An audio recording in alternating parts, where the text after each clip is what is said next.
ஆசீர்வாதம் பெருகுவதாக. இந்த நாளிலும் வேத வசனங்களையும் வார்த்தைகளையும் கற்றுக்கொள்ள மனோ வாஞ்சையாய் வந்திருக்கிற உங்கள் ஒவ்வொருவரையும் நான் ஆசீர்வதிக்கிறேன். எனக்கு அன்பானவர்களே, நாம் முதல் பாகத்தில் மிஷனரிகளுடைய வாழ்க்கை வரலாறை பற்றி நாம் அடிப்படையான காரியங்களை தியானித்தோம்.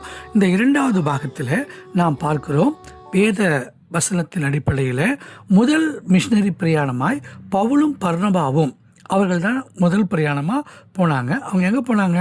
அந்தியோகியாவிலிருந்து சீப்புருவுக்கு சென்று அங்கே பல இடங்களில் அவங்க சுவிசேஷத்தை அறிவித்தாங்க. இதை குறித்து நம்ம எங்கே பார்க்குறோம்? அப்போஸ்தலர் நடபடிகள் 13ஆம் அதிகாரம் வசனங்கள் 1-4 வரைக்கும் நல்லா தெளிவாக எழுதப்பட்டிருக்கும். இதுதான் வேதத்தில் சொல்லப்பட்ட முதல் மிஷனரி பயணம்.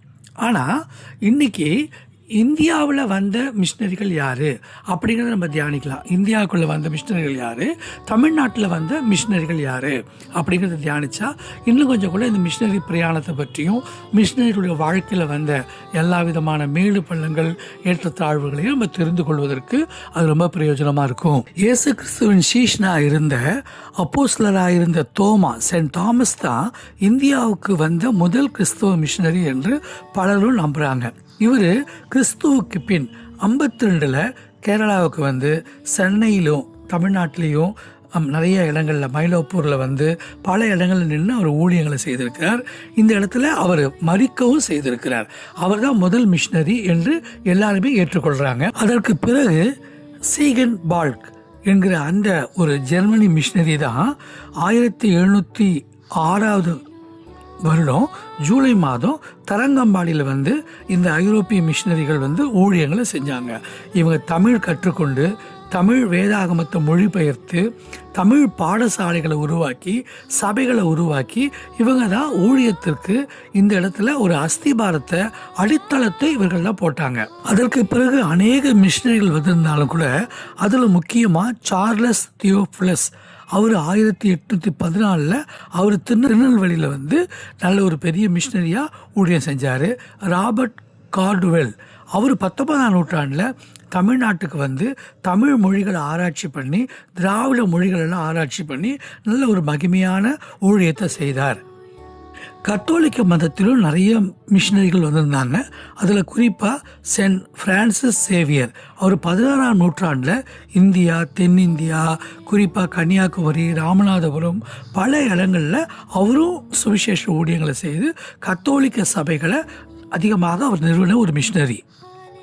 ஆக 17ஆம் நூற்றாண்டு, 18ஆம் நூற்றாண்டு, 19ஆம் நூற்றாண்டு என பல காலங்களாக நிறைய மிஷினரிகள் வந்து, அதாவது இந்தியாவில் குறிப்பாக தமிழ்நாட்டில் தென் பகுதியில் வந்து அவங்க கால்களை வைத்து நல்ல ஊழியம் செய்ததுனால இன்றைக்கும் அந்த இடங்களில் கிறிஸ்துவினுடைய அந்த சுவிசேஷம் இந்தியா முழுக்க கொண்டு செல்லப்படுறதுக்கு அது ரொம்ப ஏதுவாக இருந்துச்சு.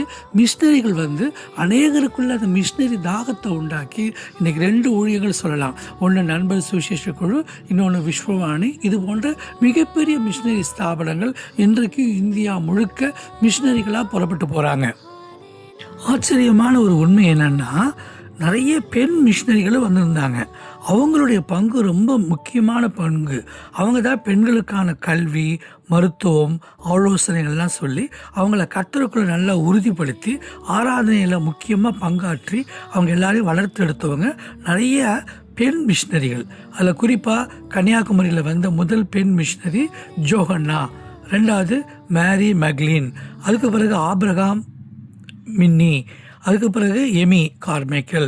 இவங்கெல்லாம் வந்து நல்ல அதிகமாக பெண் மிஷினரிகள், நல்ல படிப்பு, அவர்களுக்கு பெண்களுக்கு வேண்டிய அந்த சமூகத்தில் வேண்டிய நல்ல ஒரு விடுதலை உணர்வு, நல்ல பக்தி எல்லாவற்றையும் கற்றுக் கொடுத்து வளர்ச்சிக்கு ரொம்ப நல்லா உதவி செஞ்சவங்க இந்த பெண் மிஷினரிகள் தான்.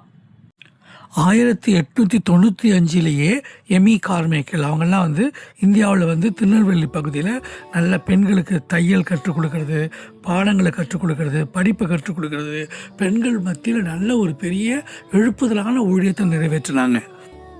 அதில் என்ன மிகவும் ரொம்ப கவர்ந்து கொண்ட பெண் மிஷினரி வேலூருக்கு வந்த மருத்துவர் ஐடாஸ் கடர். அவங்க குடும்பமே ஒரு 3 தலைமுறையாக நம்ம இந்தியாவில் அந்த வேலூர் பகுதியில் நல்ல ஒரு மருத்துவ மிஷினரிகளாக இருந்து ஊழியர் செய்கிறாங்க. ஐலாஸ்காலர் வந்து 1870 டிசம்பர் மாதம் 9 ராணிப்பேட்டையில் பிறந்த அவங்க தாத்தா அப்புறம் தந்தை எல்லாருமே இந்தியாவில் மிஷினரிகளாக இருந்தாங்க. அவங்க வந்து நம்ம வெள்ளூரில் நல்ல மகிமையான ஒரு மருத்துவ மிஷினரியாக இருந்தாங்க. ஒரு இரவு பிரசவத்தில் ஒரே பகுதியில் 3 பெண்கள் பெண் மருத்துவர் இல்லாததுனால இறந்து போயிட்டாங்க. இந்த நிகழ்ச்சி என்னடா அது, பெண் டாக்டர்கள் இல்லாதனால இப்படி நிறைய பேர் மறிச்சிடுறாங்களேன்னு சொல்லி ஐலாஸ்காலர் என்ன பண்ணாங்கன்னா, இந்திய பெண்களுக்காகவே நானே மருத்துவராக இருப்பேன்னு முடிவு செஞ்சு அவங்க வேலூரில் ஒரு சின்ன ஹாஸ்பிட்டலை கட்டி மிகப்பெரிய கிரயம் கொடுத்து தியாக மனப்பான்மையோட மகிமையாக அந்த ஊழியத்தை செய்தாங்க. அவங்க ஒரு மகிமையான மிஷினரி. இன்றைக்கும் வேலூர் போகும்பொழுது நான் அவங்க செய்த அந்த ஊழியங்களையும் மிஷினரியுடைய தாக்கத்தையும் நான் பார்க்குறேன். 1909 வேலூரில் இந்தியாவின் முதல் தாதியர் பயிற்சி பள்ளி, நர்சஸ் ஸ்கூல் சொல்லி நர்ஸ் இன்னைக்கு பார்க்குறோமே, அந்த தாதியருடைய பயிற்சி பள்ளி அவங்க தொடங்கினாங்க. அது மட்டும் இல்லை, அந்த பெண்களுக்கான மருத்துவ கல்விக்கு அவங்க தான் அடிப்படையாக எல்லாத்தையும் ஆரம்பித்தாங்க. ஆசியா கண்டத்திலேயே பெண்களுக்கான மருத்துவ கல்லூரி வேலூரில் தான் தொடங்கப்பட்டது. இன்றைக்கி கிறிஸ்டியன் மெடிக்கல் காலேஜ், ஹாஸ்பிட்டல் எல்லாமே வெள்ளூரில் மிகப்பெரிய மிஷினரி ஸ்தாபனமாக மருத்துவத்துறையில் இருந்து கர்த்தருடைய நாமத்தை மகிமைப்படுத்துறதை பார்க்குறோம். அது மட்டுமல்ல, இந்தியாவுக்கு வந்த வில்லியம் கேரி அவங்களுடைய மிஷினரி ஊழியமும் என்னை ரொம்ப அதிகமாக அட்மையர் பண்ணி என்னை ரொம்ப அதிகமாக கவர்ந்து கொண்டது. நான் நிறையா கிறிஸ்துவுக்குள்ள மிஷினரியாக கடந்த 42 ஆண்டுகளாக ஊழியம் செய்கிறப்ப எனக்கு இந்த வில்லியம் கேரியோட வாழ்க்கை வந்து ரொம்ப பிடிச்சது. அவர் 1761 வந்து 1834 வரைக்கும் இந்தியாவில் நல்ல மகிமையான ஒரு ஊழியத்தை செய்தார். அவருடைய இளமை காலத்தில் பார்த்திங்கன்னா, அவர் வந்து இங்கிலாந்தை சேர்ந்தவர். அவருடைய தந்தை வந்து ஒரு நெசவாளர். சிறுவனாக இருந்தப்பயே அவர் வந்து நிறைய புஸ்தகங்கள்லாம் வாசித்து ஒரு 12 வயசில் வில்லியம் கேரி செப்பனிடும் தொழில் அதுதான் அவர் ரொம்ப கற்றுக்கொண்டார். செருப்பு தைக்கிறவராக இருந்து அங்கே அந்த வேலை தான் கற்றுக்கிட்டு இருந்தார் இங்கிலாண்டில்.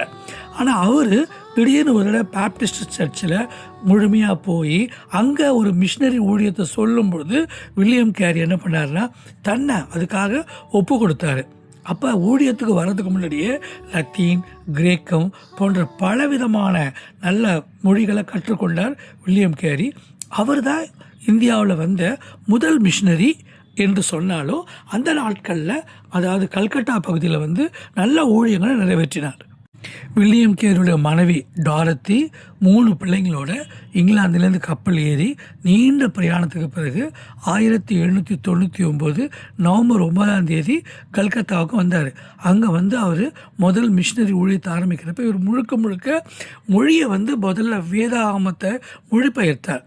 வங்காள மொழியை கற்றுக்கிட்டு வங்க மொழியில் வேதாகமத்தை அவர் மொழிபெயர்த்தது முக்கியமான ஒன்று. அது மட்டும் இல்லை, அதோட சமஸ்கிருதம், ஹிந்தி போன்ற பல மொழிகளில் வேதத்தை அவர் மொழிபெயர்ப்பு பண்ணார். அங்கே கல்வியை கற்றுக் கொடுத்து கல்வியின் மூலமாக அங்கே முதல்ல பள்ளிக்கூடங்களை ஆரம்பித்து கல்லூரிகளை ஆரம்பித்து இந்திய இளைஞர்களை நல்லா மொழி அப்புறம் கல்வி இதில் நல்லா வளர்த்து எடுத்தார். தேவனுக்காக பெரிய காரியங்களை எதிர்பார்க்க வேண்டும். அப்படியானால் தேவனுக்காக பெரிய முயற்சிகளை நாம் செய்ய வேண்டும். இதுதான் வில்லியம் கேரியோட முக்கியமான வாக்கியமாக இருந்துச்சு. உண்மையிலே அவருடைய வாழ்க்கை நம்முடைய இந்திய தேசத்துக்கு மிகப்பெரிய ஆசீர்வாதம். அந்த மிஷினரியை கூட நினச்சி இன்றைக்கும் நான் கர்த்தரை துதிக்கிறேன். மாணாக்கர்களாகிய நீங்கள் இப்படிப்பட்ட எல்லா மிஷினரிகளோட வாழ்க்கை வரலாறையும் எடுத்து நீங்கள் தனிப்பட்ட முறையில் தியானித்து பாருங்கள். அது உங்களுடைய ஆவிக்குரிய ஜீவத்தில் ரொம்பவும் பிரயோஜனமாக இருக்கும்.